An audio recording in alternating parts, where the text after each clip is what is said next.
30s, we have to have some advice to give. Let's get into all the juicy and dirty gossip. And the rest, well, we'll just figure it out along the way. Hi guys, and welcome back to another episode of Structured Chaos. I'm Kyra, and today we're getting into all of the thoughts that I have been carrying around all week. Welcome back. I hope that everyone had a great weekend.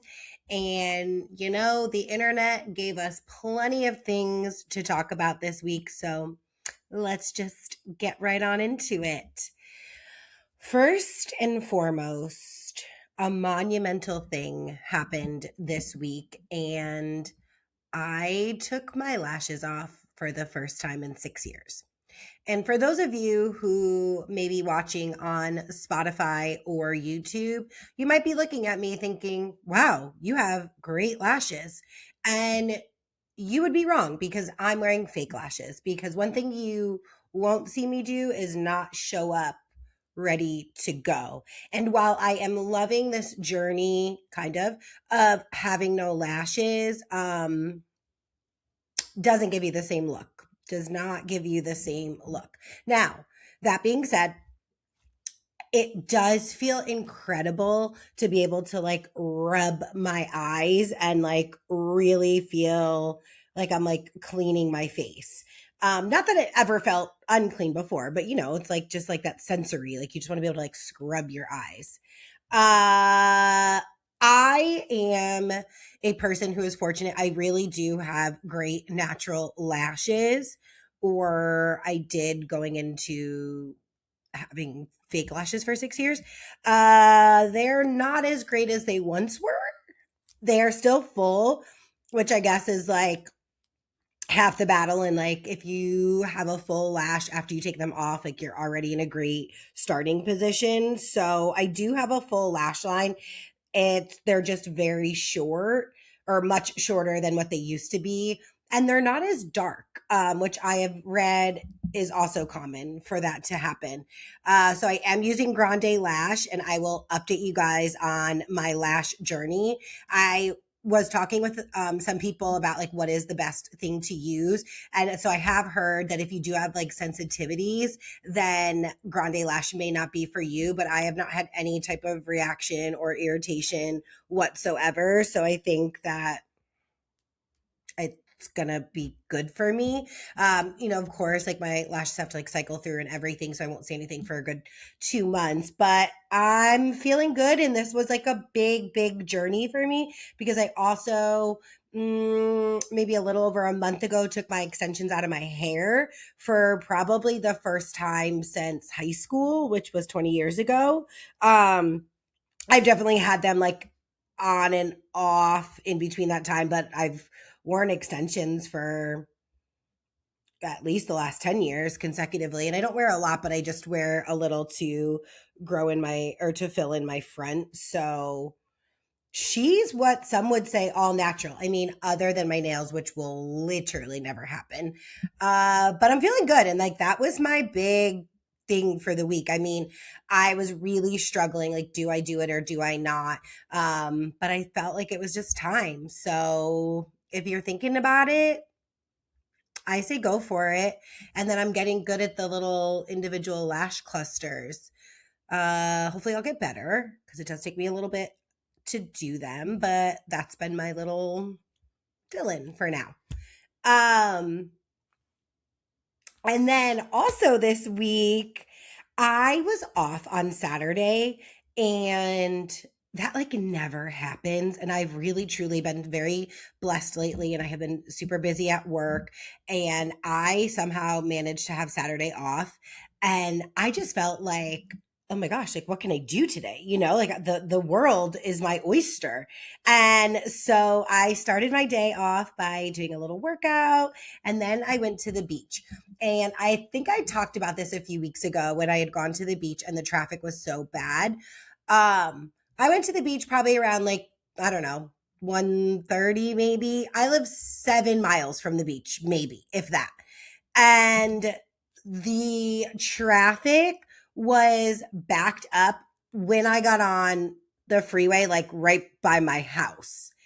And I was just like, oh my God, like Saturday traffic, whatever.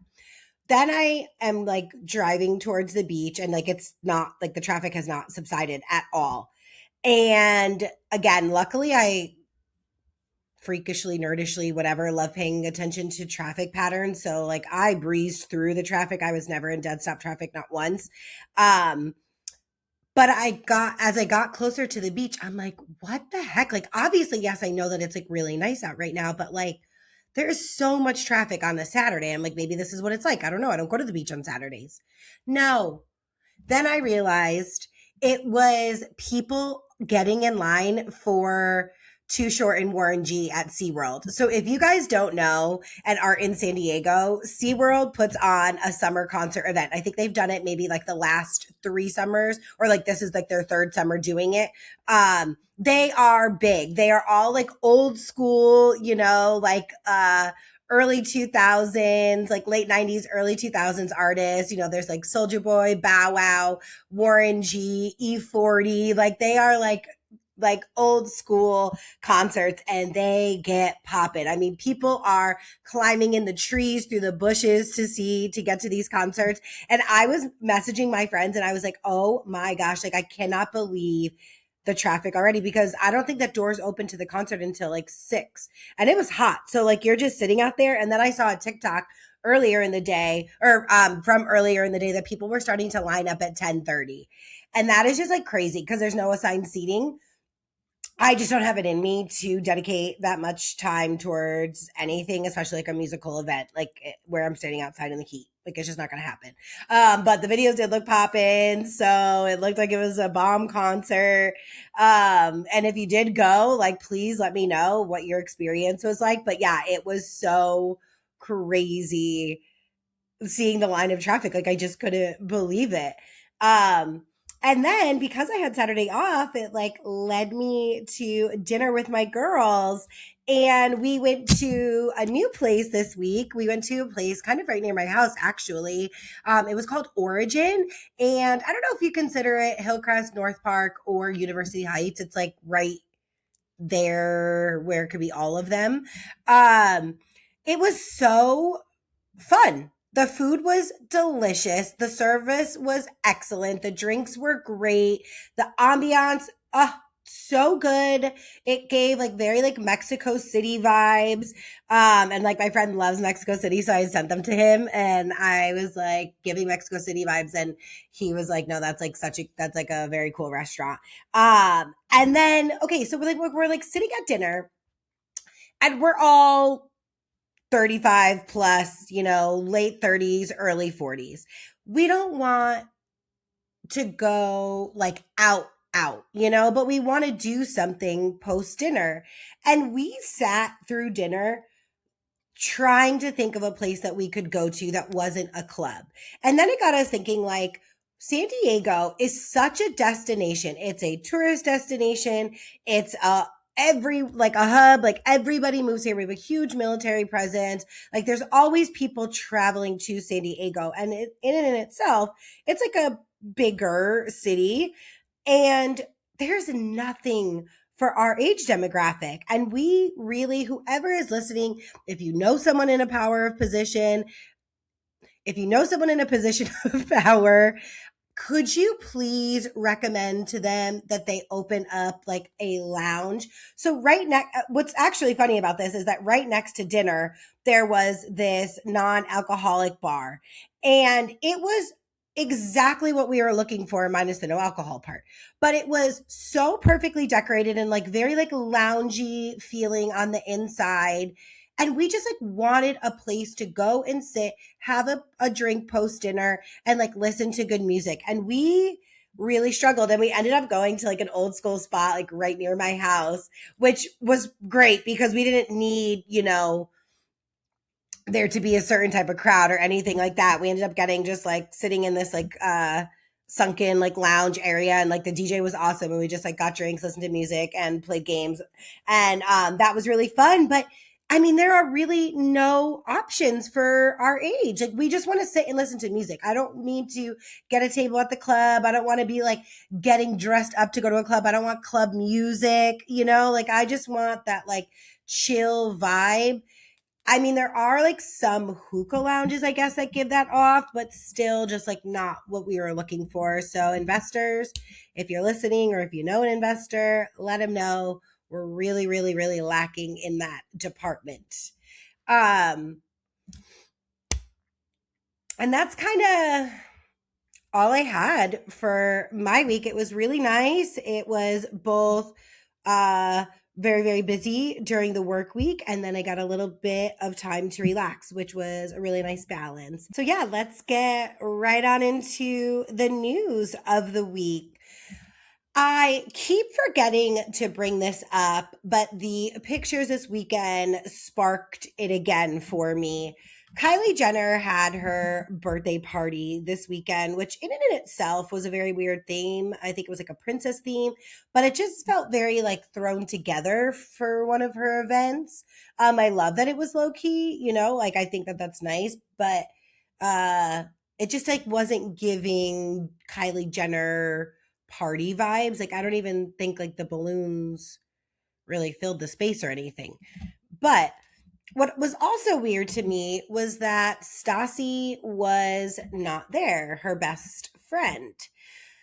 And her bestie has been a little MIA lately. Now, I have seen that she has been very, very close with Alex Earl. They have what looks like spent the entire summer together. And I just think it's a little weird that she was not at Kylie's birthday party. I don't know if there's trouble in paradise for the two of them. Sometimes it does seem like they get into like little things and have little falling outs and then come back together. It's normally when they then start wearing matching outfits and showing everyone everything's fine. I did see Kylie like post or comment under one of her pictures recently, but again it seems like a very like forced situation thing, like I'm doing this for PR so people stop asking questions type thing. So I am interested to see what unfolds there, because they're always together and they have not been together once this summer. And like I said, she's with Alex Earl, and Alex Earl and Stassi did like a get ready with me or something. And they talked about, people were asking like how they became such good friends and when and blah, blah, blah. And apparently it stems from, they were both invited to this like Aloe yacht, weekend, I think, influencer thing. And these like 4 particular influencers all decided that they weren't going to bring any plus ones, and they were just going to be amongst the people that were invited and like become friends. And that's I guess how they hit it off. But I don't know, little odd. So we'll circle back on that. And then 2 things that I'm going to get into. I have been also working a part-time job tuning into this Lindsey Clancy trial. If you guys are not familiar with it, this woman, Lindsey Clancy, is on trial for unaliving her 3 children. And they were 5, 3, and 8 months. And this happened in Massachusetts in 2023. So she is now on trial. When I first heard about it, you think like, this woman is a monster. Like, what a horrific thing to do. A life of misery is what she deserves. Like, she is a horrible human being. And then I started seeing all of the trial, and I don't think this woman did it. And I am no investigator by profession, but I have now fully invested my time in this.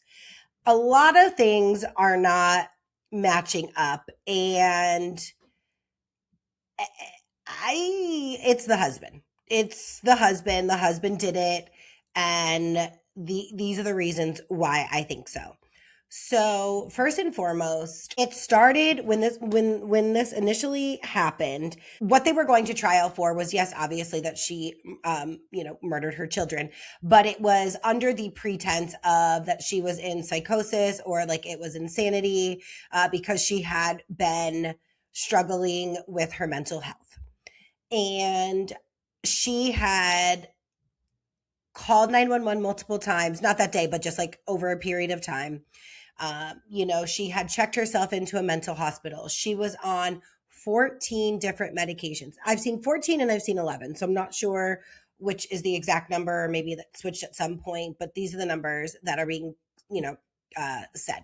And if we know anything about medication, I mean, being on 11 different medications is really going to do something to anyone, especially if they're for like antipsychotic, antidepressants, like those are very like gonna make you just like drowsy.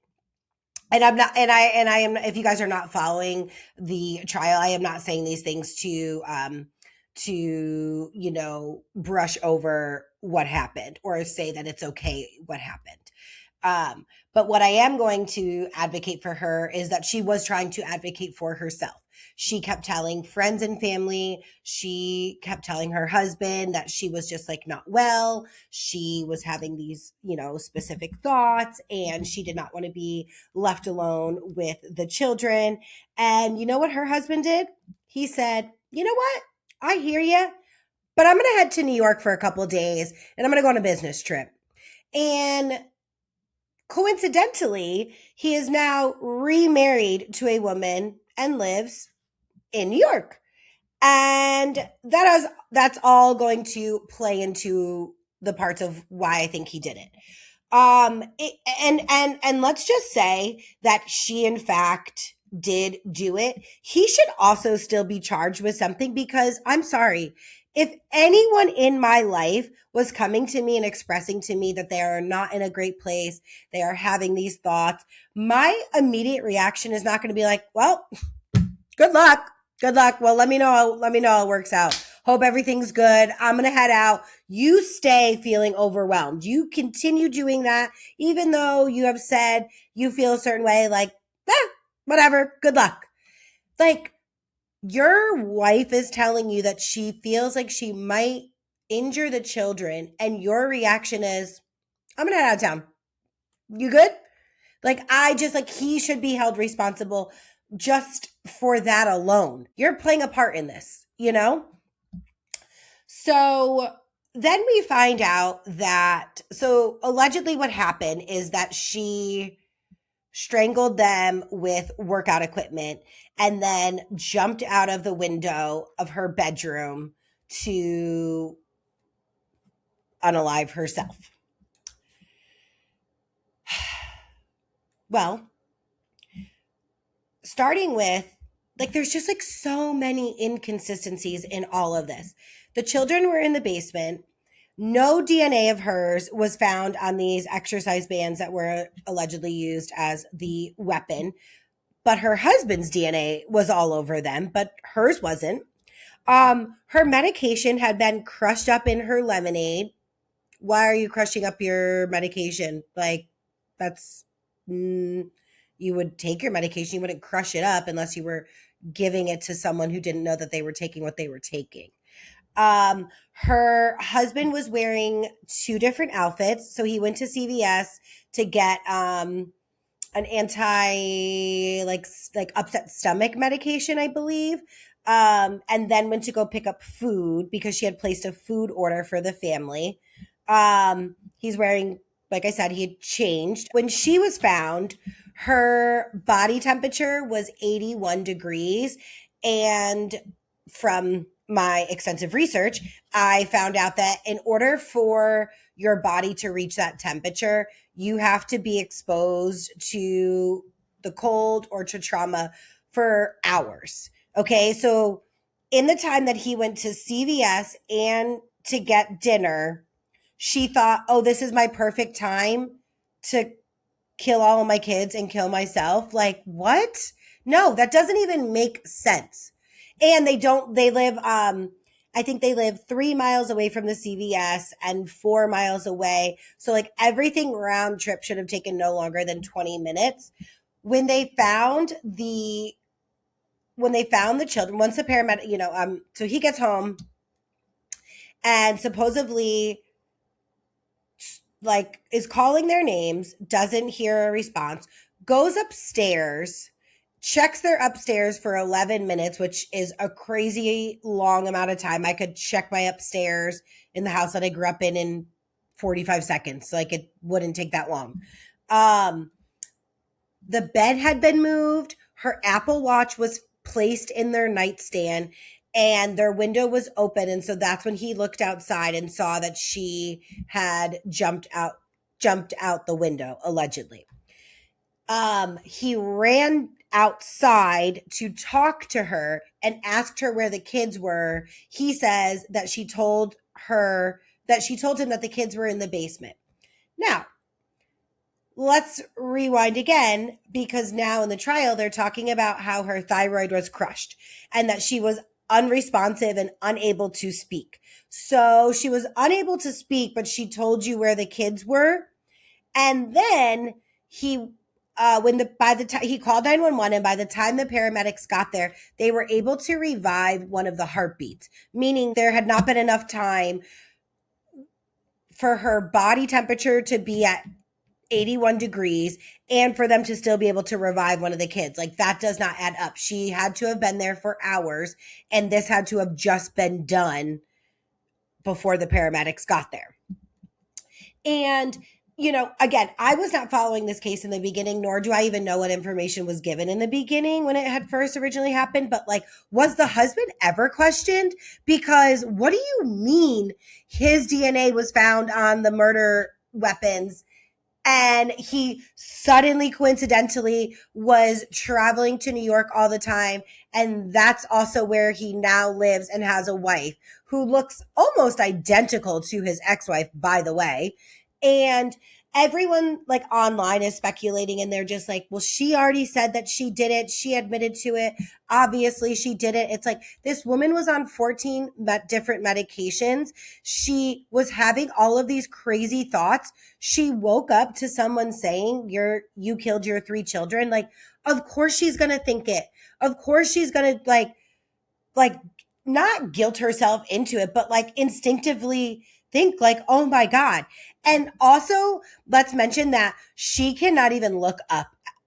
She can't look up at any of the evidence that's being presented. She is totally distraught. She cannot believe that this happened, that she allegedly did it, all of the things. Her ex-husband, Brian, no emotion whatsoever. They're showing pictures. They're showing the kids' clothes that they were wearing. Nothing. This guy is not flinching at all in any type of emotion. And, not to profile anyone, but if you look at the guy straight up, he doesn't necessarily look like he wouldn't do something like this. He definitely fits the mold of someone who would do something like this. And I think that he thought I think that he pushed his wife out of the window. I think that because of everything that she was saying prior to and leading up to all of this, he thought, this is going to be easy. I'm going to get rid of my kids. I'm going to get rid of my wife. It's going to look like my wife did it. He was expecting her to die when she fell out or when he pushed her out of the window, but she didn't die.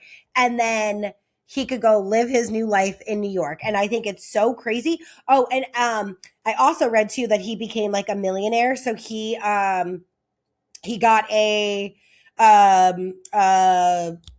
life insurance payout. And then also he is in the middle of a lawsuit with the hospital about all of the, medications that she was on, claiming that she was over medicated.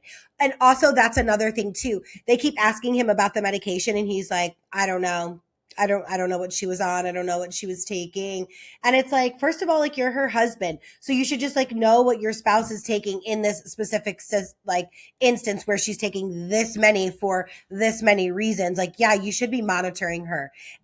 But then also too, he had the medication in his car. He had a box of medication that he turned into the police that, he was trading in and out with the doctors supposedly, and that he was keeping her away from it. So that's why they were all in his car. So you mean to tell me that you were monitoring these medications to bring to and from the doctor, but you don't know what the medications were or what she was taking, or how much of it she was taking? Miss me with that. So I am just totally totally involved in this, and I cannot get enough of it. And I actually saw something somewhere that said, because her lawyer is great, and he's like so cute. He's like this old Italian man. And someone said that her attorney is not trying to prove to the jury that they're innocent, that she's innocent. Her attorney is trying to prove to her that she's innocent. And I just thought that was really sweet. And I mean, obviously I hope both things I mean, I want the jury to think that she is not guilty, because I really don't think that she is. But also I want her to understand that she did not do this, because and like even like the friends and the family and everyone, they're all saying like she loved being a mom, she loved. And I'm not saying that doesn't drive people to do crazy things and that we haven't seen cases in which that happens. Yes, we have. But I'm telling you, I do not think that she did it. So I really, really, really encourage you guys to go and do your own investigation and let me know what your thoughts are on it. And right along with that, I want to get into what happened with Perez Hilton this week. So I was at work on Tuesday, and my friend had texted me, and she had said, can you go on Twitter for me and find this video? Because I can't find it, and she doesn't have Twitter. I did not know what the context of it was, because I had been at work, so I wasn't on my phone even seeing like any type of headline about it. So I just go, blindly type in Perez Hilton, and wow. I mean, guys, I was sick to my stomach. If you guys have not seen the video, don't. And if you guys have, then you know exactly what I'm talking about. So and like you already know, I don't deal with scary, gross things. That's, oh my God, like I can't handle it. So I'm like screen recording, and like I have my phone like turned away from me, because I just can't believe what I'm watching. This man was head to toe covered in blood, slicing his body as if he were using a fake knife, and like screaming in agony and just being so weird. And I'm telling you, I literally almost passed out and threw up. Like, I do not do well with things like that, and I just could not believe that this man was doing this on live. But then it gets me to my point of, we were talking about all week, of mental health.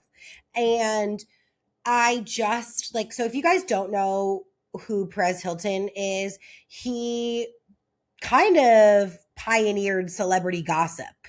He's always been a bit much. He's always been very invasive. But it's just like, I mean, I talked about it last week, saying that I would never have a reality TV show. What is the price that you're willing to pay for fame and for money and fame, because this is years of this man. I mean, this was like early 2000s that he kind of came on the scene. This is 20 plus years of you being in Hollywood, and I definitely do call it Holly weird. And I believe all of these stories of what goes on in Hollywood.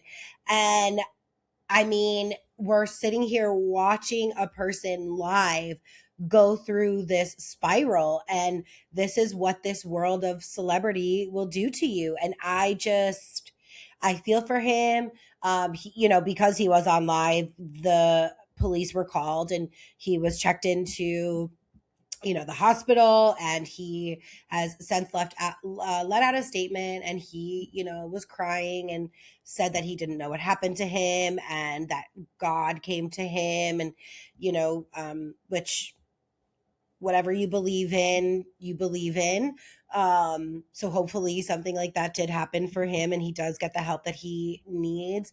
But it just really got me thinking about, what price does it come with to be a celebrity? And I just couldn't do it. And again, I know I am putting myself out here every week, but it is just very different. And it is something that I feel like I didn't sell my soul for it by any means. But I do think when you get to a certain level, you do reach that crossroad. And oh my God, I just like can't get the video out of my head. And like I said, guys, do not look it up if you have not, because it's crazy. Oh, it's crazy.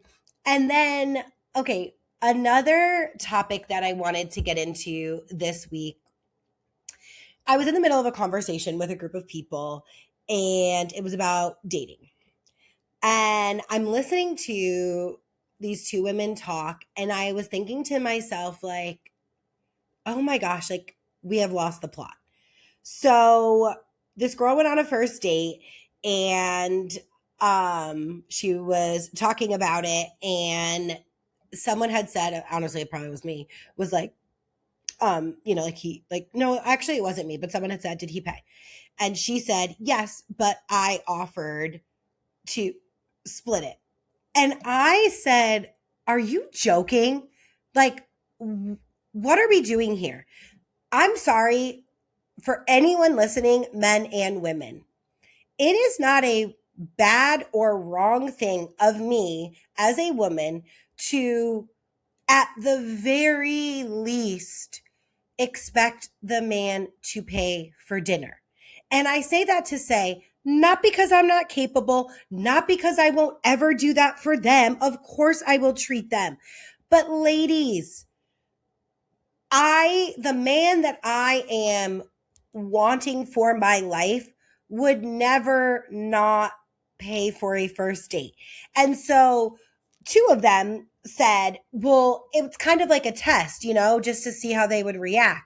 And I'm thinking to myself, and I said it to them, I'm like, why would you put someone through a test? Like, that just seems like a foolish test. And then it's like, you're almost saying, like, in order for me to be worthy of a second date, or for him to want to take me out again, I at least have to appear to be nice to offer to pay for to split the meal. And it's like, no, like men should be men. And there are certain things. And I'm not saying he owes you $1,000 dinner on the first date. Like, it could be a $40 bill. I'm not saying like it has to be some crazy extreme thing, but like, yes, a man should at bare minimum pay for a first date. Like, I just don't think that that's a crazy expectation. People bring value in all different ways. And like I said, that's not me saying that I will never take a man out to eat. Of course I will. But the first time I'm meeting someone, like, I do expect you to pay for the date. I do. Like, I just think that that is one little thing that a guy can do. And I just like, we have now become so accustomed to all of these people talking about crazy expectations, and that these men have like created the illusion that like women are so greedy and that women like expect everything, which, like, of course, yes, there are isolated incidences of these things. And yes, with the world of the internet, people do have unrealistic expectations, of course. However, just paying for a first date is like, I'm not testing you. Like, I'm not even touching my wallet, because I don't even want to be with a man that there's like such a disconnect there. And then it just got me thinking about like the challenges of modern dating and what the internet has done to, our perception on dating, and the not the illusion, but I think expectations have been shifted in modern dating. And I think that because the internet makes dating so accessible, that people feel like, well, if there's one little thing wrong, I'm going to move on to the next person because there might be a better person out there. And it's like, yeah, no one's perfect.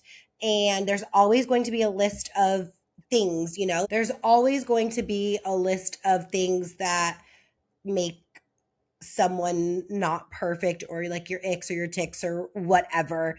But like, modern dating is so hard. And I was talking about it with one of my other friends this week, and she has recently met someone, and she was just like, I'm just so over online dating. Like, I just like can't do it. And I was saying to her, like, it's so unfortunate, because online dating is what it is. It is the way in which people meet each other these days. It is how society dates, but I do wish that there was another way that became more streamlined. Like, I do, because she was saying how the guy that she's dating now, she would never, if she saw him on a dating app, she probably would have never swiped on him. And it's so crazy because they are great together. And I do think that we don't really live in a society where people meet in the wild as often. Again, because of just like life and the way in which dating is now formatted. But I do wish we can like come up with a better in between of online dating and meeting someone in the wild. What that looks like, unclear. I'm not really in the market to be looking for that at the moment, but I am always thinking, especially because I'm always hearing, all of these dating stories. And then also, I saw a great video this week that I sent to someone. Because I do think that as we are older and single, it doesn't matter how confident we are, it still is sad and lonely sometimes when all of our friends are in relationships or marriages and we are by ourselves. So we might lower our standards a little bit more than we really should. And I saw this video and it said, when you talk about the person you're dating, it's actually a reflection of how you see yourself. So if the person you're describing or the person that you're with could be embarrassing to talk about to others, or like the things that happen between you guys or how they make you feel or whatever, it's a reflection of how you see yourself. And I just thought, oh my gosh, like what a great way to look at things. Because, like I said, we often do maybe lower our standards in certain areas to be around someone or to have someone in our life. And it's like, oh my gosh, like if I was describing those people to someone else, like that's not speaking very highly of me that I would just accept this type of person, And I just think that that was such a great little thing. And the person I sent it to was like, wow, like this is meaningful, like this really spoke to me. And I am not coming to you as someone who has been the perfect dater. I have absolutely not. I have absolutely dated people that I should not have or ever given time to. Um, but I will say that, it's taken me a long time. And that's why I always also encourage everyone to date, because it doesn't just happen easy. You don't just become a good dater and know how to pick a good person right away. It's like anything in life. Like the more you do something, the better you get at it. And I know that I've said this before, but it is just so true, because my friend had responded to me and she was just like, but you do this already. She's like, this is really how you live your life. And I'm like, but I didn't always. This was not always how I did it. I would have been very embarrassed of a lot of people that I kept in my life describing them. And it would have reflected how I see myself, even though I knew I'm better than that, but we still do these things. And so to all of my single men and women out there, please, please, please don't ever let your standards drop. Don't ever let your standards drop. And at bare minimum, let a man pay for the first date. Okay. Like that is the least he can do. And don't feel guilty about wanting him to pay for the first date. People show value in different ways. And I think that like we have lost the plot on men being chivalrous. I mean, they're wearing bedazzled clothes every opportunity they get. So yeah, we've really lost the plot on dating for sure. But I encourage every person out there to show up and only entertain people that they really see the values of what they want for a lifelong partner. Like what I want for a lifelong partner is someone that I can laugh with all the time, is someone that is a man and opens a door for me, or doesn't let me take the trash out, or doesn't let me walk on the outside of the street. You know what I mean? And it's just like, those are very little things to ask for out of a person that make someone feel safe, that make someone feel wanted, that make someone feel important. And I will make sure to value and make you feel important every single day. But at bare minimum, you can pay for a meal. So that's how I feel about that.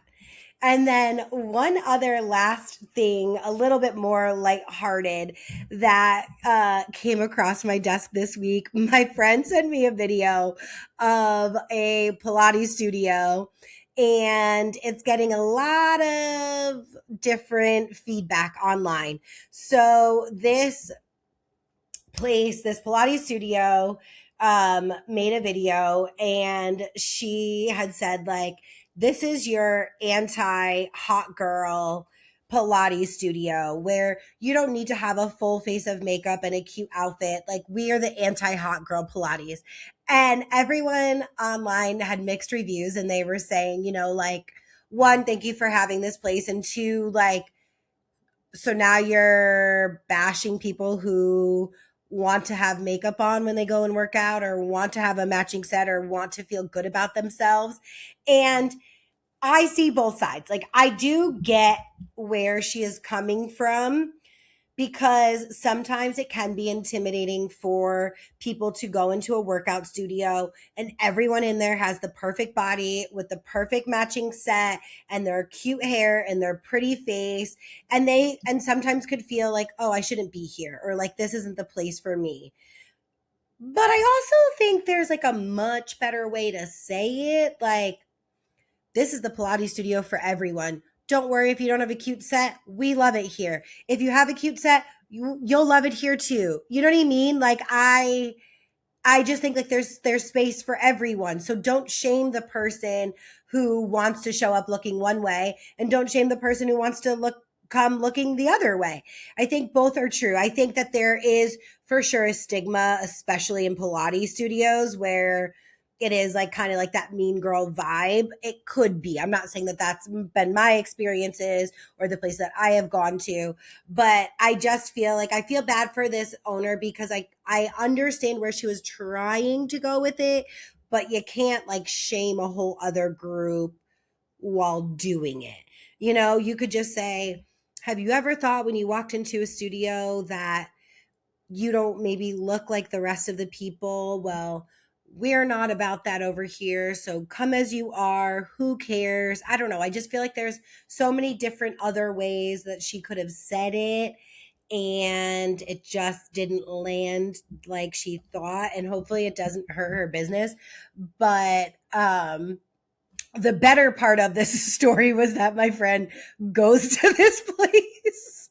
And so she was like, not me going to the anti-hot studio.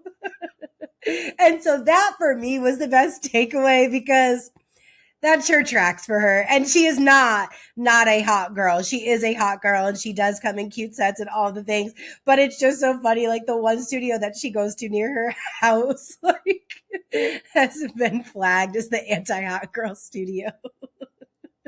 So I just had to end it on that light note, guys. Thank you guys for listening this week. I am going to have someone on next week, and we're going to be talking about friendships and all of the things. So make sure to follow on Instagram, TikTok, YouTube. All of the information can be found in the description below. If you're not subscribed, make sure that you're subscribed. Tell a friend to tell a friend.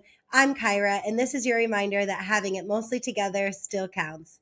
See you next week. Bye.